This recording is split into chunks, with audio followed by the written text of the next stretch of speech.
Facebook bought off for $2.5 billion. That's 1,000% return on your money. So that means if you invested $100 in Oculus Rift, you'd have got a $10,000 payout in a year. But this is reward-based, so a lot of people are pissed off. But we'll get into it. As soon as we hack some of those, as soon as we hack some of those with securities-based crowdfunding, it's going to go crazy. But securities-based crowdfunding. So, how many people have raised money before from private sources, from individuals? So few. All right. So if you're starting a company or if you want to raise money, you can't just go out there and have people start giving you money. It's against the law. It's against the securities law. That's why we have companies that go public and access the public markets. Right? There's a whole set of securities laws. You have to hire a broker-dealer. It's very expensive, and we'll get into some of the costs of it. And so during the downturn, what happened during the downturn is that all of these financial markets kind of froze up, and access to capital was kind of cut off, and people started panicking. And so a lot of the laws didn't really make, a lot of the laws that are written to raise money, and we'll get into that in a second, really don't make sense for small businesses, right? They're too cost prohibitive, broker-dealers, professionals have to get into it, and they really won't take small offerings. So a group of broker-dealers out of South Florida, Sherwood Neese and Jason Best, said this is crazy, and they went up to the U.S., they went up to Washington, and they said, hey, we got to do something about this. And they came up with the Jobs Act, which is the Jumpstart Our Business Startups Act. Typically, a law to get passed, especially as securities laws, takes about 10 years. They were able to do it in 10 months because everyone recognized that the world, especially the fundraising world, had changed with the proliferation of social media and broadband media, that the rules had to go with it. So they came up with the Jobs Act, and this is called securities-based crowdfunding. We're going to get into the different titles here. There's a Title III and a Title II. Granted, this law passed in 2012. This is what pisses me off. This law passed in 2012, right? But once the law passes, it goes to the regulators and the overseers, and they have to write the rules and regulations before it becomes effective, right? In the law, Jumpstart Our Business Act law, it says that they had 90 days to write these. It had 90 days to write the law. We still don't have the law written on Title III, which is the true crowdfunding, where unaccredited investors can invest. So we'll get into that as it goes. Is this pace okay? I mean, this is even fast for me, and I talk fast. Now we're good time. All right. I got a recording every 20 minutes. We'll shut it off and do it.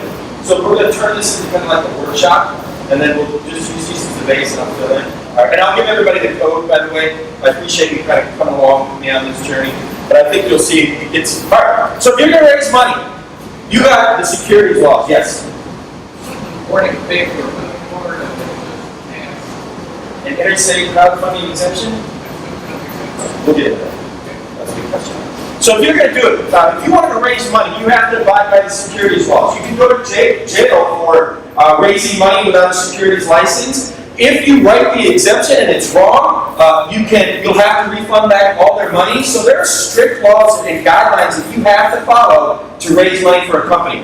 The different types that you can do, you can go public. IPO was just announced today for Fitbit, I think, right? So to go public, the route to go public is if you have to hire a professional, a broker-dealer, right? It costs roughly $4 million to go public on one of the big stock exchanges, and the broker-dealer is doing it as his business, so he needs to make money. So he ain't going to do anything. He's not going to take you public unless you're looking for about $100 million, and if he doesn't think he can do it, I shouldn't say he. If they don't think they can do it, they won't take you on, right? So there are whole types of exemptions around going public, right? So the government says if you're going to go public and raise money from the average person, you need to go public through a broker-dealer, right? But not everybody's looking for $100 million. I'm doing okay.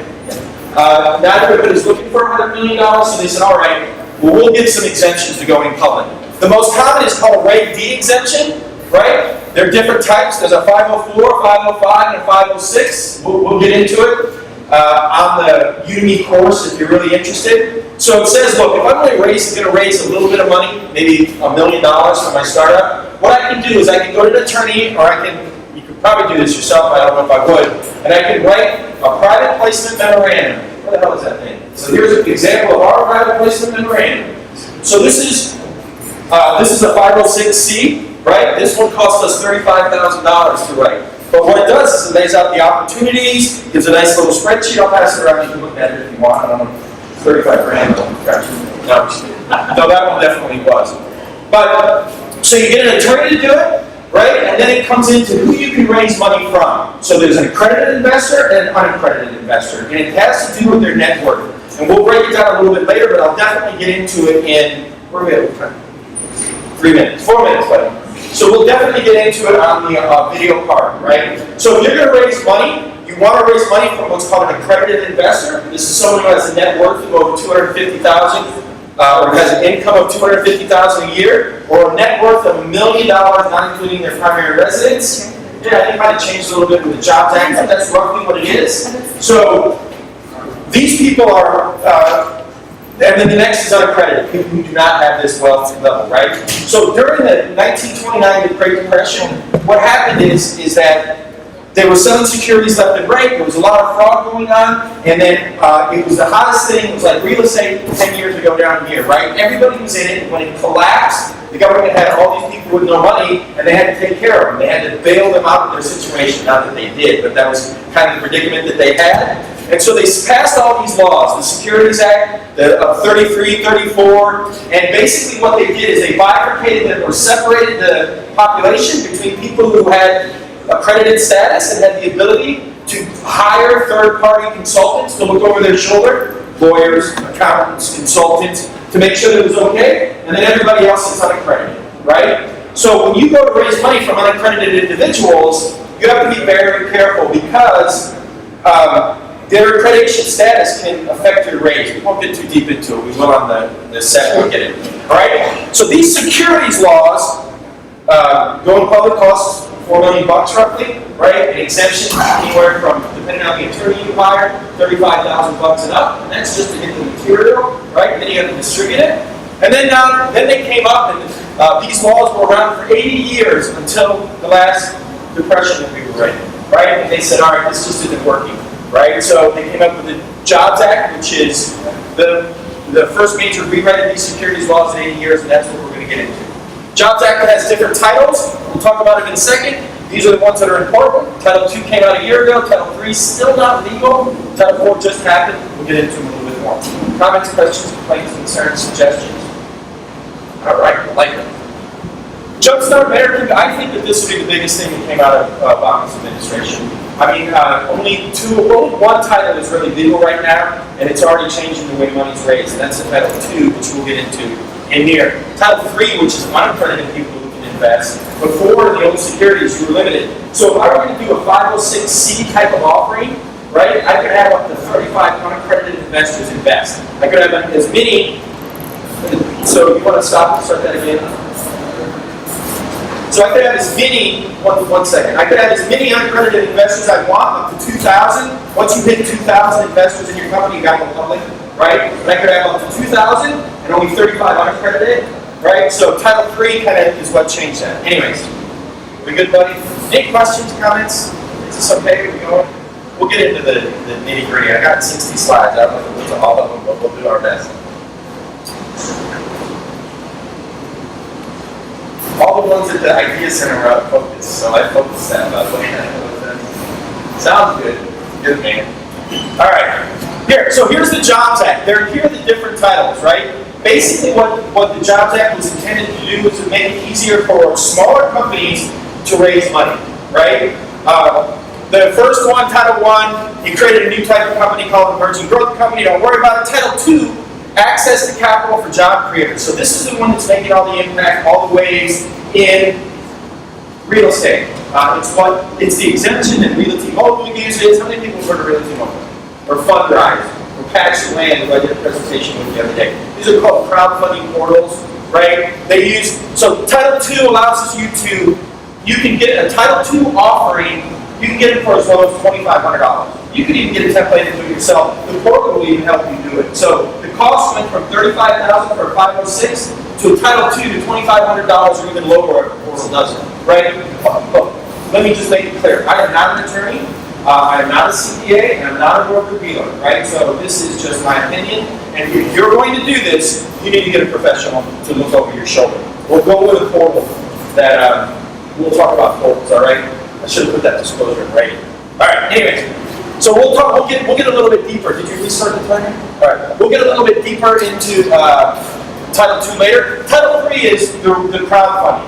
What this will do is allow unaccredited investors and accredited investors to invest in your offering.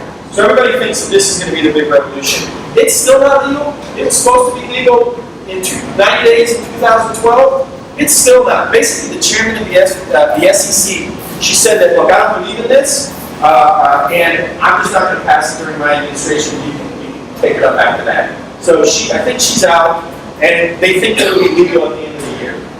The thing is that there are a lot of restrictions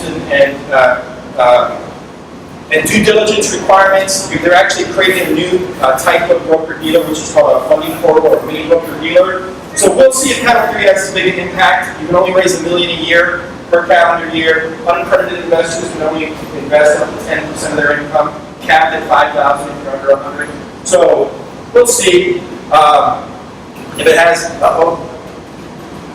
We'll see if it has the effect. Title IV just came. This is a small company. This just became legal 60 days ago. Took 60 days, so you should. This thing will have the big revolution. What the revolution is, what this allows you to do is to go public away from the big the public stock exchanges. We'll dig into it a little bit. This combined with the markets increasing their tick size. So right now, tick size is the minimum price per share. So right now it's a penny, right? And it's kind of going toward 5 cents and 10 cents. So that tick size increase, along with this Title IV, we're moving into the golden era of micro cap, sub 50 million IPOs. And this is the one that's going to have the biggest game changer.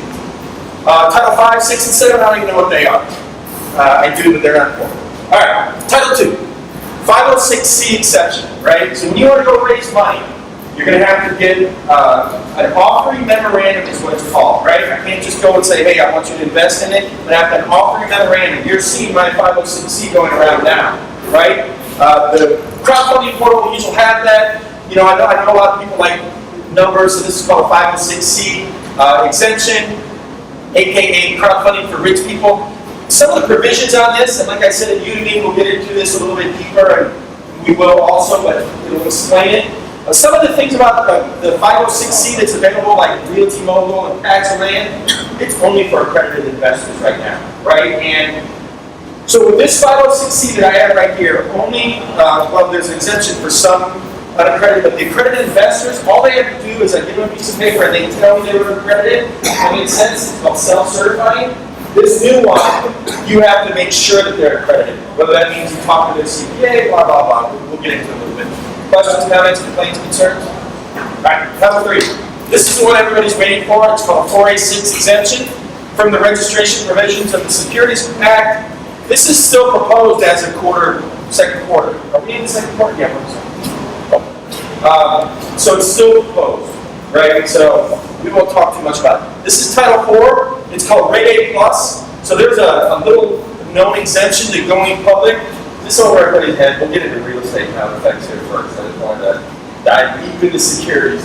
So it'll be on you, but we'll get into it. But so this, so there was a Reg A+, and basically the way it worked is that you could only raise $5 million, right? But you have to register with every state. It's called a Form D. You have to file. So you have to have an attorney in every state. You have to register with every state, and for $5 million, it's cost prohibitive. Right? So they modified that. They updated it. It's called Reg A+. And now there are 2 tiers to it. One is for 20 million, one is for 50 million. One allows you not to have to register, but unaccredited and invest in too. All right.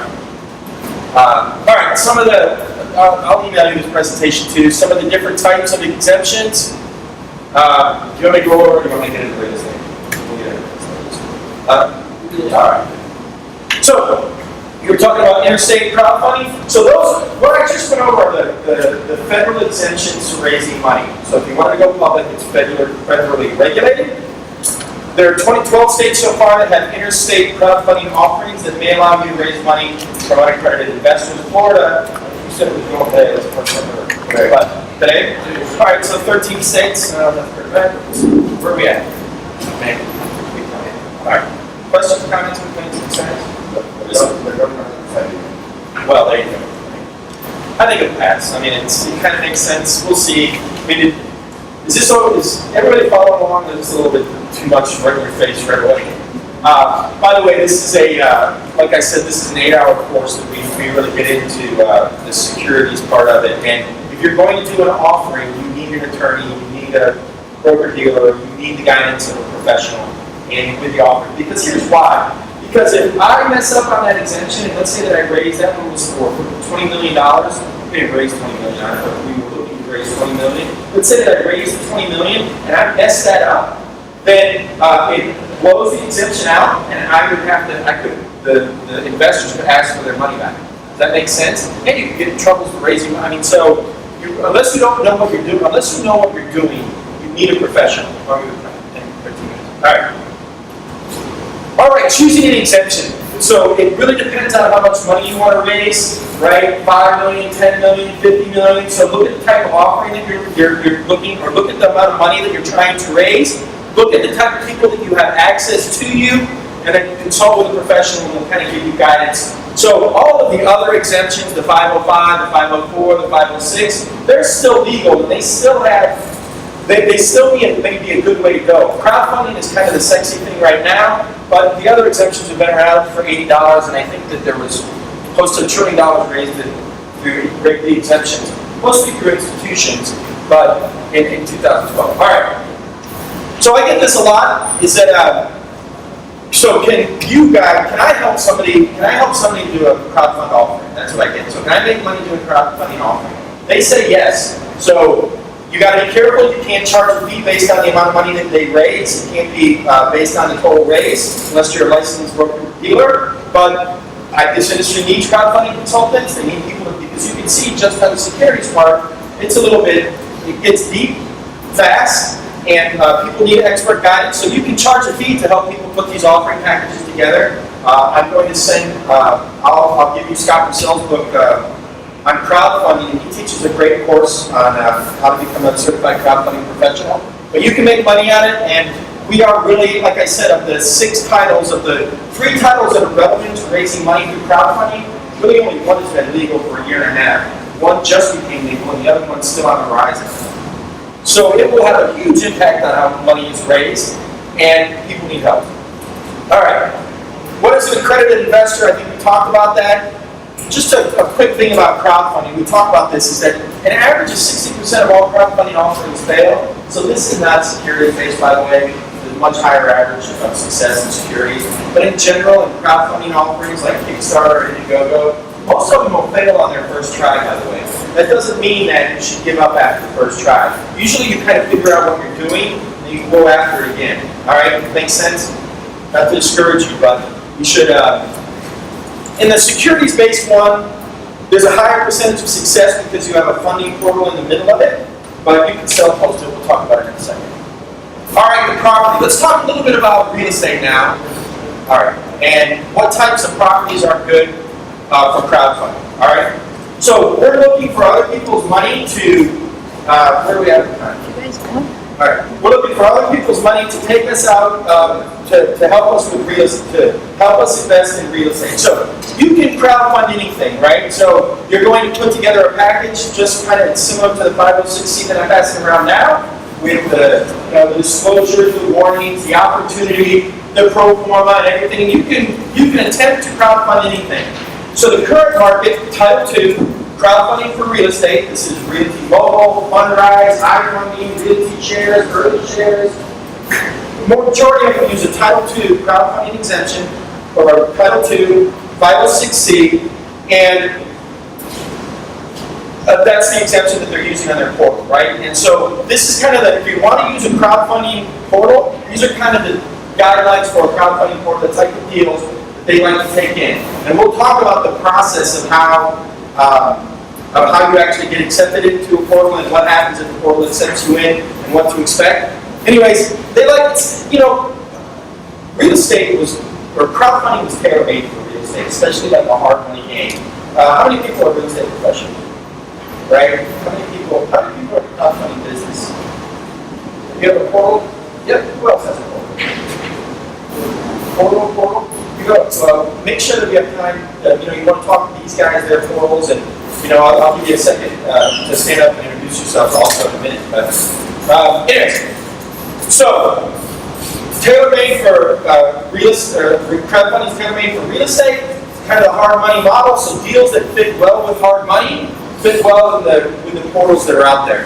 So the property, relatively short-term expected payout of 1 to 3 years, structured to senior debt, structured to senior debt. That's 90% of the deals that are going through crowdfunding portals right now are structured in short-term, some sort of senior debt, very little equity. There are some in Fundrise and Realty Mobile, but most of it's short-term debt products similar to hard money. What kind of products are you raising? Why don't you stand up and tell us your name and your portal? So, Bernie Navarro, we just launched a portal named Fundraisers on Monday. Congratulations. Fundraisers. What's that? Our company was a private lender in South Florida in Denver, Colorado. We decided to go into the crowdfunding model for loans outside of the RMB and outside our dollar amount that we were living in. So Title II, is that the exemption you're using? And then what kind of deals you First mortgages, short-term takeout, 3 years. Okay. Bridge lender. Oh, okay. Okay, makes sense. Well, talk to us a little bit about your portal. Nice to meet you. My name is Jonathan. I'm launching a real estate crowdfunding platform that's in France, and there is an exemption in France. And we have to get all kind of discount on the For French? Okay, France? Yeah, in France. The U.S. is behind in this, by the way. I don't know if the French are that far advanced, but it's really recent, like it's 6 months ago. Australia kind of is really out there in the advanced. Who else had a portal? What do you have? What is it? It's basically it's all application for the What's the name of it? categories. Yeah. Awesome. What is it? Nice. Congratulations. Listen, I think there already is, and there will be more so, a proliferation of crowdfunding portals. I mean, so I'm doing this talk tomorrow at Georgetown in DC, and at the request of a professor and his Georgetown professor and a Harvard professor invited me up there to give a talk about Wave 8 Plus because they want to do a portal. So portals will proliferate, but that's good news, by the way. We'll get a little bit more into it. Anyways, so if you're looking for real estate, just kind of think of a hard money model, right, where you have some kind of short-term takeout debt. We'll get into a capital stack here in a second. We'll do it. All right, so short-term, structured as senior debt, mezz debt, or preferred equity. We'll talk about what that means in a second. Investor money is senior to the sponsor or the borrower, which is typical, right? That means that the person who's loaning you the money gets their money first, or investing in your property gets it first, usually then the portal, and then you. All right. They believe that it mitigates risk, overall risk by aligning the interest of the investors in the real estate company appropriately, meaning the investor gets the money first. All right. So listen, when you're doing real estate, so kind of commercial real estate, they have what's called a capital stack. So a capital stack, that just means, okay, how am I going to fund it, right? And who's going to be involved? Typically, the way a traditional capital stack goes in a residential property is, I put some kind of down payment, right? That's my equity part. Then I get some kind of loan. That's my debt part. That's my capital stack, right? So in crowdfunding or in commercial, I can have a multi-tiered capital stack where I would have someone puts up the money, the equity part, right? An institutional investor may come in and do some kind of debt or equity portion of it, and then someone else might come in and do a debt part. So they could have a multi-tiered capital stacks. Typically, the crowdfunded part would be, well, it depends on which one. It's typically debt, but usually senior to the owners. All right, finding deals. Let's talk a little bit about finding. Anybody have any questions so far, by the way? I will dig into this and give you more examples, and we're going to, I'll stop short. We'll just do case histories here with the last half hour. So I'll show you deals that are funded, and we'll try to figure out how they did it, and yeah, I'm going to email you the link to the Udemy course. Where we have to find out. By the way, those who came in late, Jack, my dear friend, is recording this, and we're going to upload it into Udemy. And I'm fitting a lot in. I'm purposely talking fast so that I can fit it all in. I'll expand it out on Udemy, and I'll give you guys a free pass to it since you're kind of sitting through this. I've kind of crammed 8 hours of stuff into here, so, but I'll get into it. Anyways, let's talk about finding deals because, you know, there is no deal until you find it, right? So like I said, I just left Silver Bay, a big REIT where, you know, we bought hundreds of properties down here, and, you know, deals are everywhere. You just, what we're seeing in the proliferation of the portal space or the crowdfunding is all these portals are popping up. The problem is with a lot of the portals, at least the first generation of portals, they were all techies trying to bring a tech solution to a deal-making problem. Does that make sense? And what this, yeah, I think I wrote your email about this. But, so what we see now is, what we need now in crowdfunding are deal guides. Does that make sense? People can go out there and find deals, right? So, how do you find deals? I mean, I use May. May works with Intel Realty.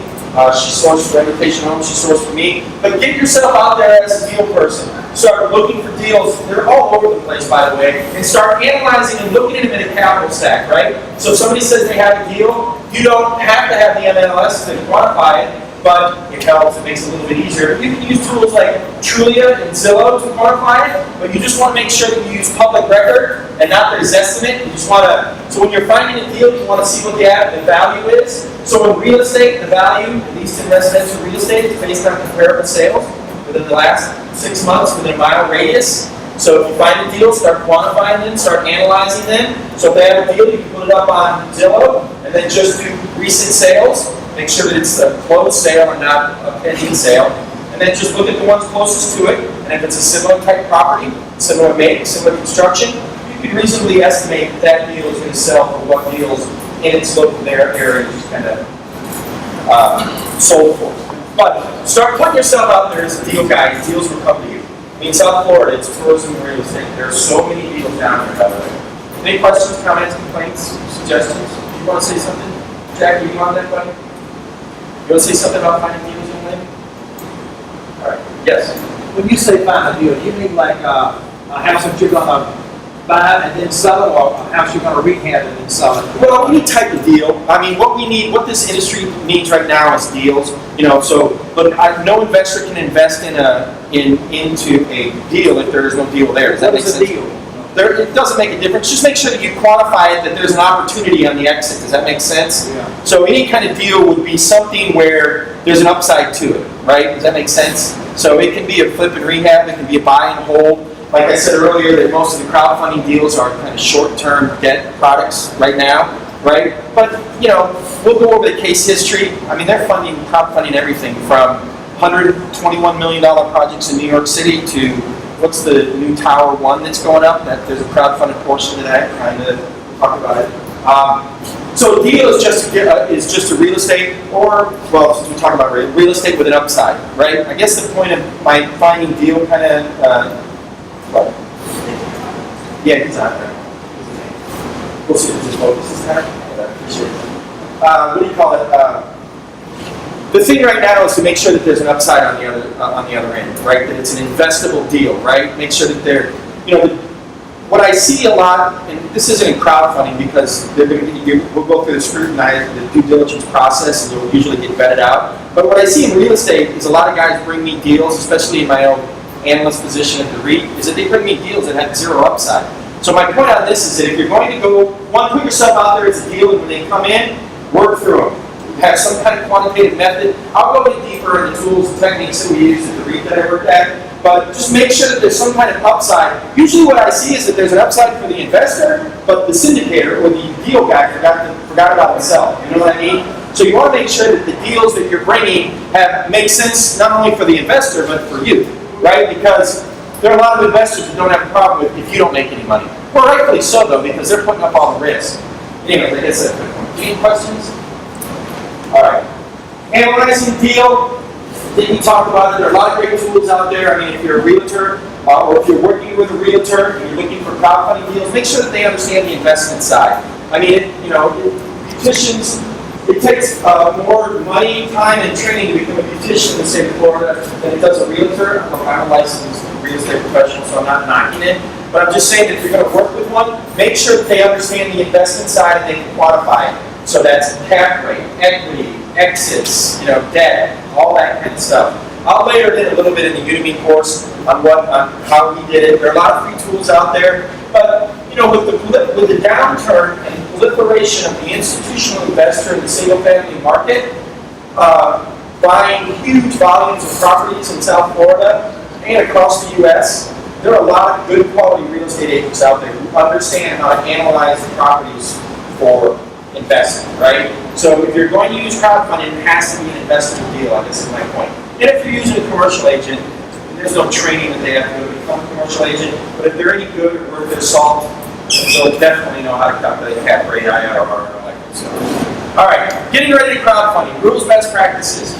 All right, elements of any questions, comments, complaints, suggestions? All right. Getting ready. The Jobs Act, I'm not going to read it to you, but the elements of the preparation, understanding compliance with securities rules and best practices. I can't state this enough. I mean, you just want to make sure that you talk with a securities attorney, a broker dealer, or somebody who understands the securities laws, because if you try to circumvent them, you can get in a lot of trouble, right? Worst case, you could lose all of your money. Well, best case, you can lose all your money and have to give it back. Worst case, you go to jail. So make sure that you understand the securities laws. If you go through a portal, we'll talk about portal selection. We'll talk about that when we get there. Just deciding on a deal structure. We talked about a lot of the different ways you can structure a deal, from a 505, a 504, a 506. A good broker dealer or securities attorney can kind of point you in the direction. In Title II, the portal that you're going with should be able to point you in the direction of what deal structure you want. Creating the marketing plan, we'll get to that in a second. Getting the financials in shape. This is where most people fail, not only in crowdfunding, well, I shouldn't say the portals do a good job of it, but in like 506Cs or people looking for investments for their deals, they just don't know their numbers. You know what I mean? You need to quantify this. You need to, it doesn't have to be perfect, but you have to just sit down and map it out. Does that make sense? All right, so I'm buying it for this. I estimated that I'm putting this much into it to take it to this value, right? You know, this is where a lot of people fail. Nate's really good at it, by the way. But where you know, look, a lot of people say, look, I can buy it for this, and if I put $5,000 in it, it'll be worth this, and then I can sell it for this. But what they do is they guess at how much they have to put into it. So my point to you is, find a deal, walk the property, and put some, analytical mind into it. You know, you can walk through, if you're getting into real estate investing, I would recommend that you walk through Home Depot and look at the prices for the different types of quality refrigerators and lights and fixtures, right? It doesn't take a lot of work to understand that, right? And then, if you're new to real estate investing, there are a lot of deals on the market. You know, we don't talk a lot about the foreclosure crisis because we've worked through it, but I think there were 36,000 foreclosures done. I think it was in the state of Florida, it could be all over the U.S., right? That were done last year, right? And there are all kinds of deals on the market right now. So you can just go on Zillow, you can go to a good foreclosure broker, you can call May, and she'll start sending you deals. What was the one you found yesterday, the 480? Coral Bay was $480,000, completely written with mildew, right? But it comped out, like I told you how to comp out, type comp, recent sales, within a few blocks, $855,000. So the ask is $490. What did we put it, 460?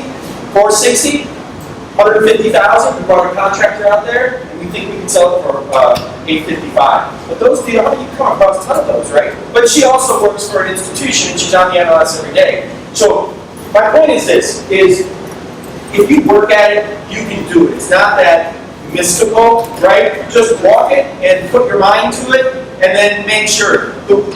I see this in new real estate investors all the time, especially when I was in the REIT. These poor guys would just be trying to get an exit out of something that was impossible. But just make sure that you do the analysis on the little look. I can get it. Most people know what they buy it for because that's the contract price, right?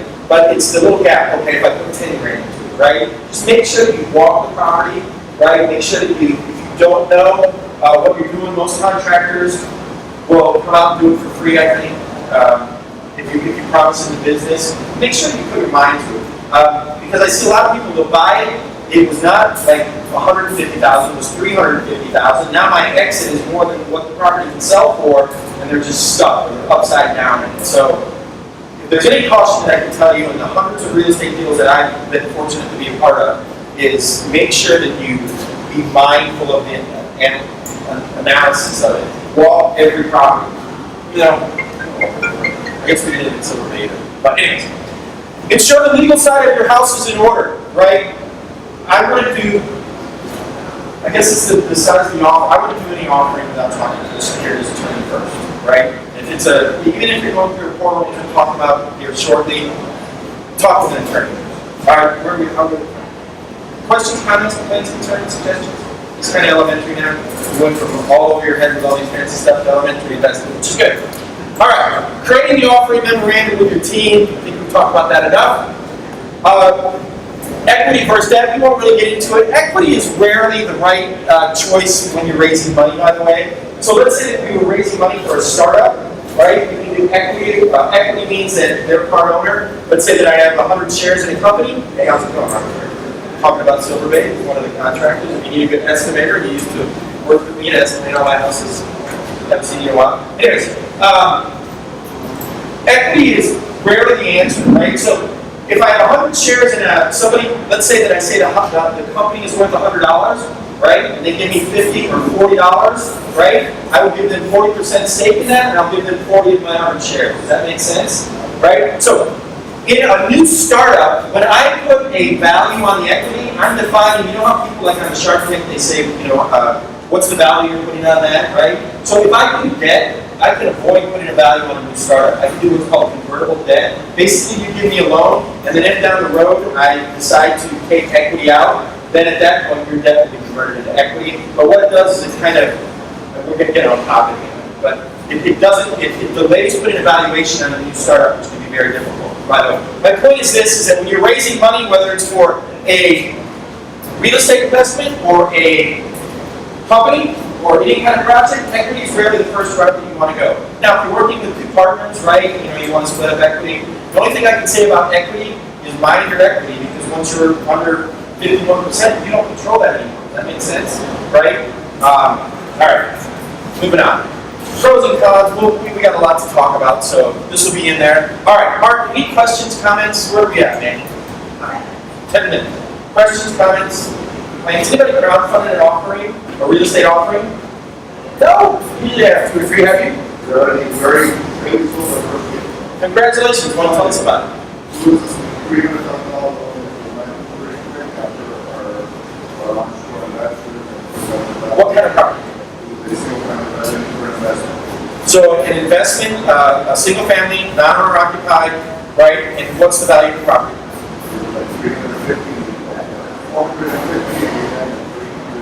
So what's that, 75?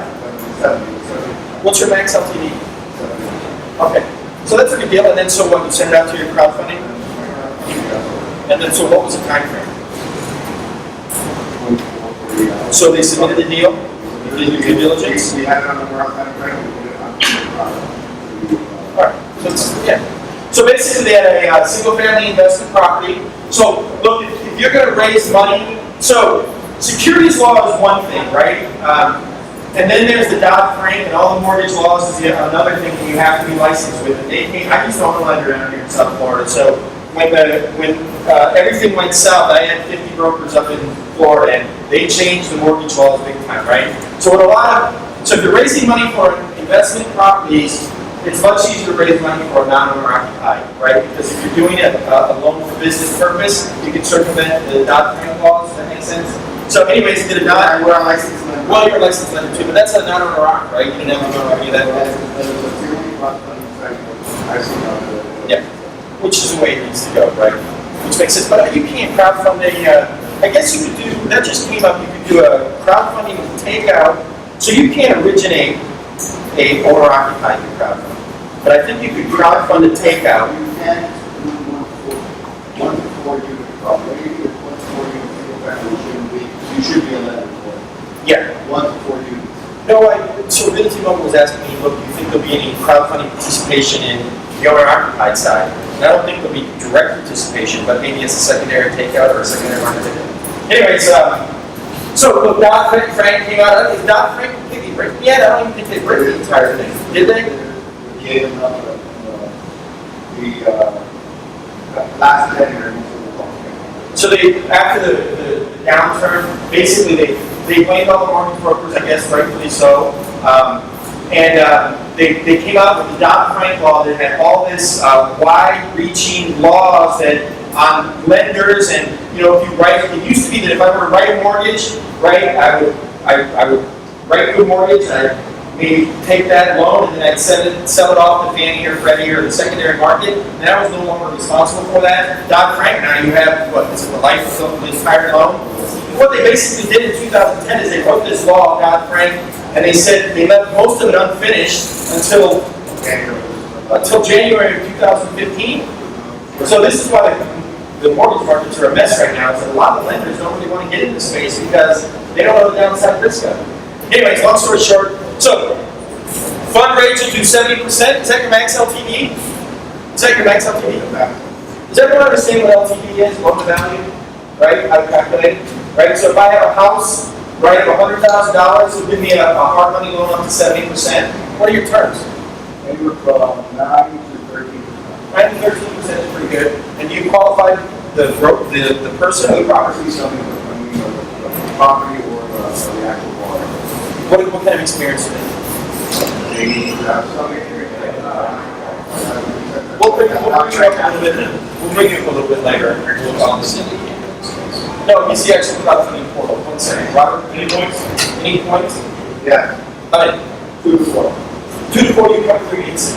You're not even doing cost of acquisition. I don't go to future revenue. Purchase price. All right. So we'll guess.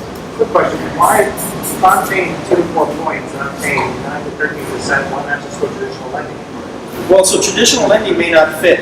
So If you're doing a 7% LTV, say again. you're doing 7 only up to 70%, so why would I go through you? Well, so it's an option you have that option, but you're limited out on the number of properties that you can refinance through traditional methods. 10, right? So is it 10 still? It depends on the lender. It's 10. speed, it has 10 to for do the with residential. 10 for residential. 10 for residential. Speeds, range, and speed, time to get zero. Trying to get a deal, yeah. Look, there are a lot of funding options. This brings up a good point. We'll bring you up here a little bit later, and we'll make sure we get all the answers to questions also. So listen, there are a lot of funding choices for real estate now. There's more debt available for real estate than there are properties. That's why this space needs, all real estate space needs deal makers, right? Definitely look at your sources or evaluate different sources before you choose one. So usually in crowdfunding and hard money, it's the time it takes to, right? How long did it take? From submission to 4 days. funding.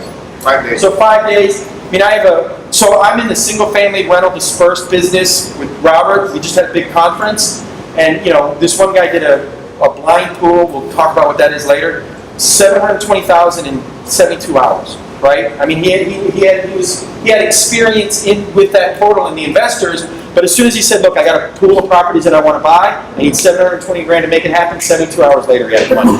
If you can go to a bank and you can get it done quick, If you go to a bank, that's probably your cheapest source. However, it doesn't mean it's the easiest. And look, interest rate is never the best analytical tool to be used to analyze debt for acquisitions. That makes sense? It is one of many, but it is not the underlying concern. I see a lot of people, especially coming from the mortgage industry, long having on my career, is that they want to say that they got the best rate, but they forget about things like terms and prepayment penalties and balloon exposure, and we won't get too much into that, but just know it's not all about rate, by the way. You need to, when you're evaluating this source or any kind of funding source, you need to know what your deal is, you need to know your time frames of your deal, and you should have your exit strategy, especially on the investment side, already mapped out. And then based on your use case or whatever your reasons are, then use that as an analytical tool to determine which method you want to go forward. Does that make sense? Okay. All right. Questions? These are great questions, by the way. I appreciate it. All right. Marketing. We're going to dig into this a little bit deeper, but first impressions in crowdfunding, it's apparent. We'll get into this a little bit later. Accounting. Look, your accounting needs to be in place. You're bringing a lot of people depending. So I talked about Title II, right, earlier, and clarify this on the Udemy course also. I know that's an easy item for now, so if you don't understand it, just raise your hand. But, so they have what's called a funding portal. Does everybody understand what a funding portal is? Right? Let me show you. So, in crowdfunding, so let's say you want to raise money, right? This is you have a nice house you want to raise, right? And then you have the investors here, right? And then there's something called a funding portal, or a crowdfunding portal right now, right? In Title II, remember how I said that there were different titles? So Title II is really the only one that's legal right now. It's for accredited investors, which is everyone's kind of using, right? You do not have to go through a funding portal. You can self-host this. Does that make sense? So that means that if I've got a house, and I've got a database of people that I want to raise money through, I can write my own offering, I can upload it on a site, you can go to something like Paycor, you can self-host it right now. Does that make sense? And then you'll just throw it out there and it'll come back. There's some provisions to that. You need to make sure that they're accredited. We'll get a little bit into that. So there's some legal obstacles that you have to make sure are covered if you're going to self-host it. So the funding portal might be a better source. But right now with Title II, you don't need a funding portal. When we talk about Title III that's coming for the unaccredited, you have to go through a certified funding portal, which is like a broker-dealer, right? And then Title IV, you have to go through a funding portal as well. Anyways, so a funding portal is like Fundraise, right? Like Realty Mogul, like iShares. But what they're really good at is you don't have to go through them, but what they're really good at is that they're kind of niching out now. So like Fundraise is the community, the commercial kind of big space. I don't know what the rest are, but Patch Land is a hard money residential. I don't know what your niche is. But they're starting to niche out. And what they do is they have a database of accredited investors, right, that have been self-selected for that type of deal, right? So that's what allows, when you go to a funding portal, for you to be able to raise $720,000 in 72 hours, right? That's what allows that. They've already got, I think that Fundraise said that they had 45,000 registered accredited investors on their portal. They're waiting for your deals, right? So you don't have to go through them, but it might make sense to. By the way, portal fees are 3 to 8 points. What are your portal fees, you say? Points. 2 to 4 points is yours. Industry average is 3 to 8 points, depending on the typical requirements. Does everyone follow me? Are you good, Jack? She's timing it up here, by the way. Excellent. Thank you very much. All right, any questions? Are you guys following me? Am I going too fast? Am I all over the place? Yes to most of it, but I was here with that. So your email well, the email's not, but the email at least will. On the Udemy course, you know what? The book that I'm going to give you, I'll give it to you now.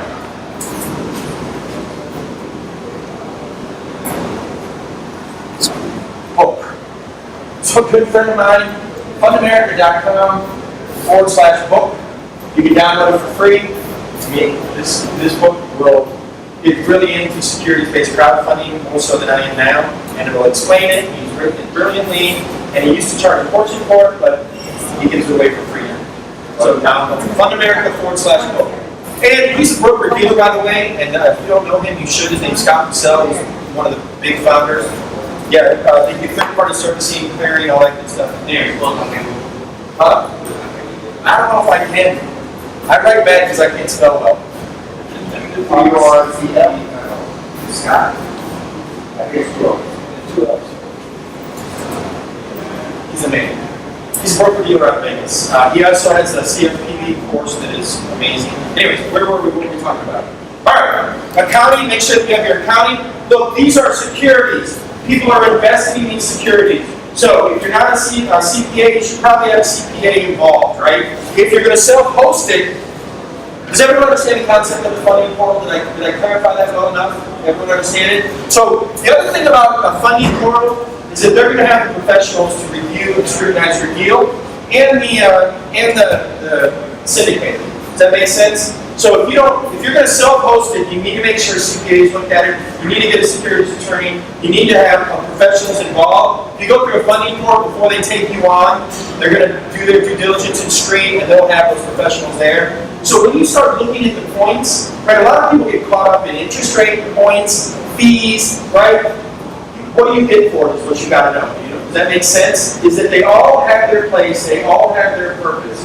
right? I don't mind if professionals charge their fees, so long as they earn their fees, right? Does that make sense? So as long as I understand it. I always used to tell my salespeople, charge your fee, earn your fee. Does that make sense? So don't use fees, points, rates as the only metric. Make sure you understand what you're getting for that metric. Make sense? All right, moving on.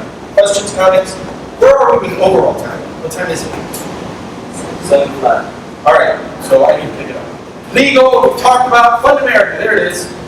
Offering memorandum. Look, there's another one out of Tampa from the guy that funded. Who's the guy that got kicked off Shark Tank? The original Shark Tank guy. What's his name? Fundhub.com. What was that guy's name? You know what I'm talking about? You guys don't want Shark Tank? Who's the first guy who's no longer a shark? He was the Tupperware guy, the infomercial guy. Anyways, he started a crowdfunding third-party company called Fundhub.biz. You can look it up, and they'll do a final 6C offering memorandum for $2,500, ready for lawyer review. Lawyer review, by the way. They won't give it to you ready to use, but you can do it. Just know if you go through a funding portal, you write all that stuff for them, right? All right. Best practices are steps to success. Get ready, then post an offer that investors will love with the required doc disclosures reports, right? So, I stated earlier that the majority of crowdfunding offers fail. I wouldn't say that if you're going through a funding portal. We'll talk about selection, right, earlier or later. And but the reason why most of them fail is because of lack of proper preparation. People think that they're just going to throw it up there and they'll take a 60-day time frame and they'll work it out during the 60 days. Man, you want to get everything in order first. Make sure that it's an investable deal, a little bit like what we talked about. Make sure that your docs are in order and then put it up there, right? Build an army of evangelists. This is the greatest thing about social media. We'll talk a little bit about it. I have a company called Funded by Design. I would say it's a company we really don't use it, but we have what's called a funding spoke in there. So in social media marketing, the way it works, it's called hub and spoke. Has anybody ever heard of hub and spoke marketing? Right? So hub and spoke marketing works like this. We call it the funding spoke. But so this is your offering memorandum or your landing page, right? And then these are your social media sites. And then they all point back into your offering. That makes sense? So that I have a spoke or a net that I can capture as many people in. Let me tell you about social media, by the way. It doesn't have to be for a person. It doesn't have to be just for a person. You can build pages for your offering. You can build pages for your executive. You can build pages for your products. You can build pages for your services. And you can have a big web. Really fast. Short copy versus long copy in marketing. Does everyone know what I'm talking about? So short copy would be like a commercial that's a minute long, right? Long copy would be an infomercial, right? Long copy pulls 10 to 1 over short copy. Proven, that argument has been solved years ago, right? So what that means is, a lot of people think that they need to be brief because people are so busy. Well, maybe you have to have a combination of short and long copy marketing. Short copy pulls them in, but it shows them, especially in a technical investment like this, people want as much information as they can get as right now. Does that make sense? So when you're doing this, you want to make sure that when you're doing your funding spoke, that you have all of you have all of your long copy, everything explained and easily accessible. Yes? Yes. If you're doing your own offering, some of the things you're talking about, you could do, and not go through a funding portal, whichever one you decide. When you go out to all your social media, there's more credibility if you say, go to X funding portal. Or X reminder, it's not go to X funding portal. My brother and sister are trying to go to this a valid party. If you fund this, it's going to manage this, it's going to do the escrow, it's going to do everything that you need, it's going to manage your money well instead of you doing it yourself. You could do it. It validates your project and you go through a funding portal and I see that. Yeah, well, you know what so the funding portal does the due diligence and selects. Well, so look, I'm meeting with the Georgetown, the Harvard guy. I would recommend they sell those. You know what I mean? They have the expertise and the talent levels, and they're building a REIT. So so the way it's going to go is that Right, I'm bringing stuff to the funding portal and you are at the same time. Exactly. I'm bringing investors and you're bringing investors at the same time they are. Yeah, so the way it's going to go is that, I think, is that lenders will have funding portals as part of their offering, or their, right? So you'll go to a funding portal. Now, if you're a big institutional player, you will have that, like, Professor Morse is his name, they buy Class A properties in DC, right? And they're thinking about either going public with $1 billion raise, that's a stretch for anybody, I don't care who you are, right? Or self-funding their deals one at a time, right? So my suggestion to them is create a funding portal and list your, save all of your investors in a database and put one deal at a time on your own funding portal. By the way, if you haven't learned this now, you need to get it. The contacts are key. You should be saving everybody's contact information. Be very diligent about collecting people's information because you can get back in touch with them down the road. You can, use them to fund your deals. You can fund their deals, right? And there's never been, if you're not collecting it now, you should start, right? That's all I'm saying. Anyways, so this is what I think is the revolution here. Is that, so, when I said before, the meeting, where are we at the time? I lost Jack. Jack! What? That's all right. Anyways, so this is a funding, a private place, this is a memorandum, right? This is what I said before. So, I remember I heard an interview with one of Warren Buffett's wives. So, what's it like being married to the richest guy in the world at the time that he goes, right? So, well, it's really boring because all he does is sit up in his office and read memorandums, right? And business plans. So, this is the old way. This is still around, but this is the way if you're going to invest, is that, you get a memorandum and you have to read it, right? So, this is the revolution that I think, this is the digitization of the offering memorandum. It's called the pitch page. I don't know what it's called, that's what I call it. Right? So in any funding portal, when you log on to Realty Mobile, let me know when it's 7:30, by the way, so we can just get in a case study no matter where I'm at. Right? When you log into Realty Mobile and you want to invest now or fundraise, you're going to have a funding page. So this is from Kickstarter, by the way, I didn't have one for this.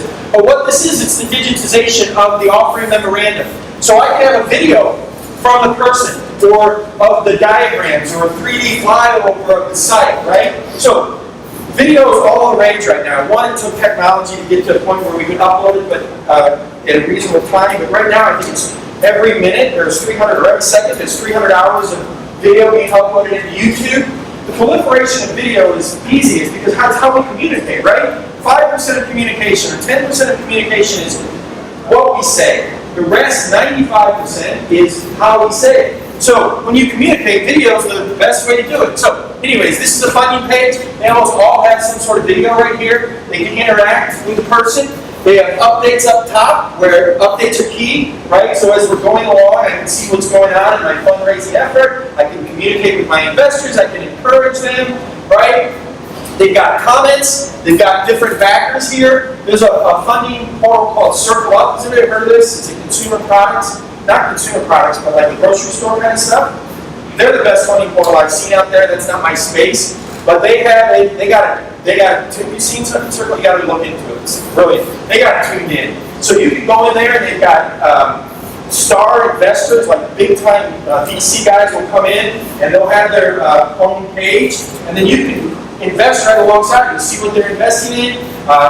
Their products are usually in a grocery store, so here they'll have a video from the person, and then they'll give you, if you're interested in investing, they'll give you a coupon and you'll get the product for free. Does that make sense? So we'll see that this is the real revolution. It's the digitization of the offering memorandum. And not only does it allow you to communicate with the potential offering in a more normal way, and long copy, it has everything at your fingertips, and it's updated, and it's also got social media and peer pressure with the backers on it, right? So on and so forth. But the real revelation is that it is consumable on whatever media device you want and whatever time you want, 24/7, right? On your laptop, on your iPad, on your iPhone, or whatever. So accredited investors we talked about, right? Over $1 million in net worth, $250,000 a year. There are 8 million in the U.S. roughly, right? Of that, only roughly 1 million of them invested in Rate D exemptions in 2012, I think. 13, right? So less than roughly 10% of the people who could be investing in these don't invest. Why? Because of deal flow. Look, most people who do well have a real job or a company that they're running 24/7. And though they would like to invest in and deals. They just don't have time to sit down and go out and find these guys. You know what? One of the biggest pains in the butts about this, by the way, and the thing that Title II lifted, is that if I had a 506, a 505, or 504, I can't generally solicit this. I can't advertise it. The person has to be known to me. Does that make sense? So you see how difficult it was to raise money before? Look, I want to raise $1 million, but I had to have a previous relationship with this person before I could even show my offering, right? Title II, what we were talking about, lifted demand and solicitation. So now you can use all the powers of the internet to advertise and so on and so forth. Make sense? All right. Anyway, I think this is the revolution. Revolution? Well, nature. Questions, comments, complaints, concerns, suggestions?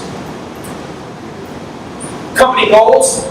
You can see here, but you need to put out, so this is kind of my equity one for startups also. But look, you need to map out a business plan for your real estate deals as well. Look, a lot of people just kind of put it up there that, hey, look, I'm buying for this, I'm going to put this in there, and we plan to exit, right? Not enough. You need to map out the time frame, right? The more detailed you can be. Remember I said long copy pulls 10 to 1 versus short copy? Right? Short copy would be, here's the price, here's what I'm putting in it, I kind of sell it. That's a short copy, right? Long copy is, here's what I'm buying it for, here are what the comparables are, right? I can start layering it in, right? Here's my investment plan, here's what I think I can get for it, here's the person who did that inspection, here's the time frame for completion. You see how now I can start really laying it out? I plan on selling it at this time frame. I base the time that it's going to take to sell this based on, the average days on market, right? Does that make sense? So in this one, they laid out their business plan and this is a Kickstarter rewards kind of thing, but this was what they're going to do with the money. And they made it all nice graphic. Like I said, you can use things like Elance and Craigslist to hire people cheaply to make it look good, but we're in the age of the internet, Make sure it looks good. Those the little tiny finishing, polishing touches really sell. Anyways, perks, rewards, doesn't matter. So comments are a big thing, by the way. So this is in the law now. So moving forward, Title II, is there anything about comments? I don't think so.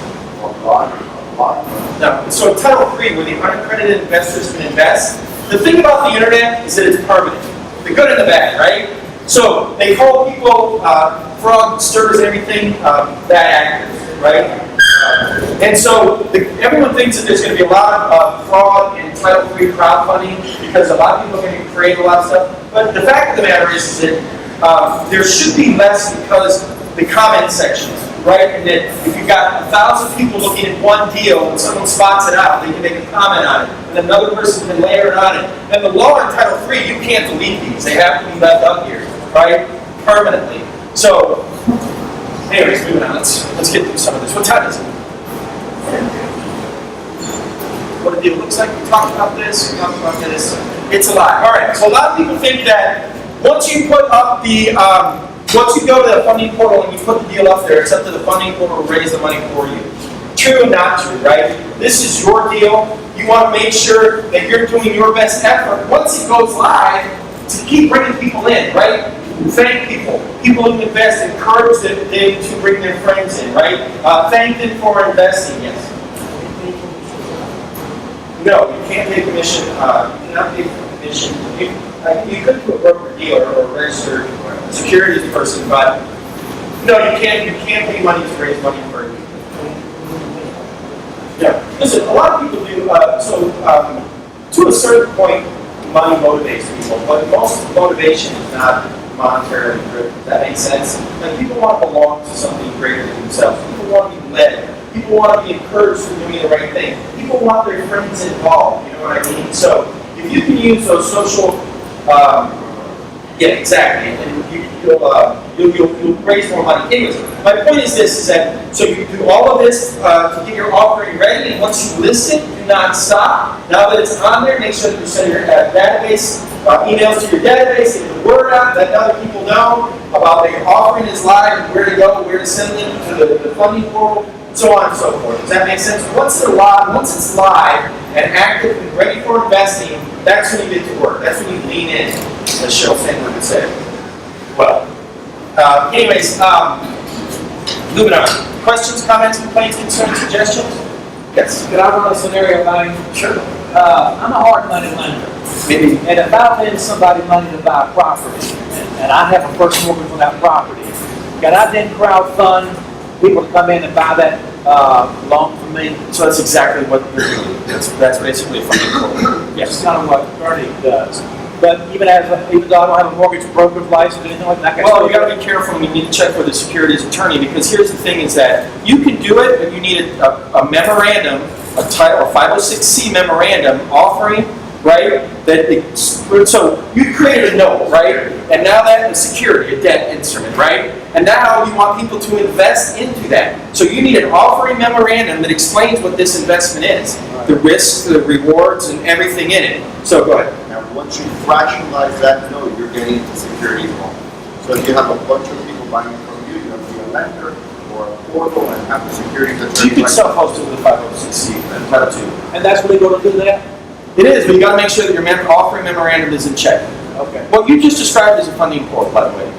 Well, pretty much. Is a Title II funding pool, right? So we talked about the difference between Title II and Title III. So Title III, when it comes around, you're gonna have to be a licensed, registered mini broker dealer in order to do these Title III crowdfunding. One last question. Yeah. What's your name? Hilton Johnson. How are we able to do all this if it's still illegal? Well, it's legal. It is legal? What were you saying earlier was illegal? Well, Title III, so this is where it gets complicated. So there are different titles. Remember I said that there are 6 titles, right? Only Title II and Title IV are legal right now. Well, as far as the money right now. There's another one, so both of those, well, Title II, which Fundrage is they use a Title II exemption, right, so that they can advertise these offerings.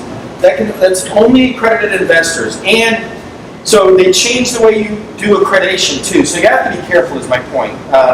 Is that you have to make sure that before, all they had to do was say that they were accredited, right? Now, and if they checked it and they gave it to you, you're good, right? Now, you have to make sure, and there are all kinds of third-party operators who make sure that they are, but you can do that, and that is legal. The Title II part, you gotta be careful. Title III is not legal yet, which is the unaccredited investors being able to invest in a note like that. I'm just teaming up with Guardian. There you go.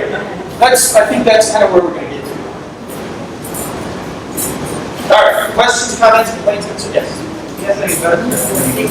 Most of the time, they use our money also. The second idea is one of the cost of the person just offering my product in the crowdfunding. See that it's Say it again. our money versus crowdfunding. Well, I mean, it's similar. It depends. Yeah. It's similar. I mean, what's some of the differences? I mean, Just the hard money in the world is not structured. So with the crowdfunding, you do a lot more. So you're a little hard money lender, there's communication, there's size, their investors. so We're not having credit for the crowdfunding, you do a lot more. when you say you're an investor, you mean a real estate investor or an investor in the notes? Yeah. Well, so look, we're talking about residential, not residential property now. But when you go to Fundrise and Realty Mobile, so they do equity, debt, you know, they're a little bit different than just the traditional residential. There isn't a lot of equity. There isn't a lot of room in residential, right? I mean, if we're talking $300,000, $1 million, right? There isn't a lot of room for a lot of equity players or institutional players per deal, right? Now, when we're talking $50 million, now, not only do you need a lot of people, there's a lot of room for a lot of people. Does that make sense? Now, the game's kind of changed with dispersed portfolios of residential, where we have institutional players. But what happened? You know, what was it? Oh, my thing guy? Action land does something that is not normal to the market, which is borrower insurance. So you're not investing in actual notes, you're investing in the company, borrower dependent notes. Yeah. And those are, something that were to happen in the actual portal, you get a little dicey, unraveling your investment. For sure. Well, you know, I think We invest into the actual note, everybody needs to fractionalize. okay. Does everyone understand that? So this, yes. Say I'm looking at the memorandum today and want to go to a funding portal, would you recommend doing one deal or you could try to fund for a pool, but 5 deals to do it? So So it depends. So this is the difference. So when you're looking to raise money, there are what are called specific offerings and blind pools.